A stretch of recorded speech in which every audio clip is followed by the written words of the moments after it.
in hopes of easing the food crisis caused by Russia's invasion of Ukraine. The two countries have signed a landmark deal to reopen Ukrainian Black Sea ports for grain exports. The signing ceremony took place in Istanbul and took 2 months of talks brokered by the United Nations and Turkey. And let there be no doubt, this is an agreement for the world. It will bring relief for developing countries on the edge of bankruptcy and the most vulnerable people on the edge of famine. UN Secretary General Antonio Guterres says the accord opens the way to significant volumes of commercial food exports. UN officials say they will set up a coordination center to monitor the deal.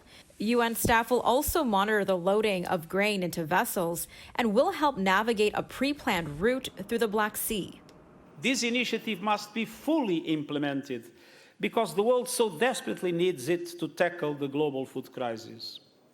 We count on the government of Turkey to maintain its critical role going forward, and I am here to pledge the full commitment of the United Nations. Speaking about the new agreement, Ukraine's infrastructure minister says this is a particularly important moment.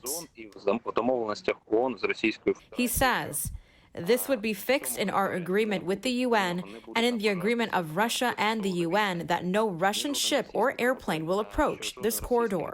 Prime Minister Justin Trudeau also commenting on the deal today, saying Western nations will be watching closely to ensure Ukraine would not be put at risk of being further invaded by Russia.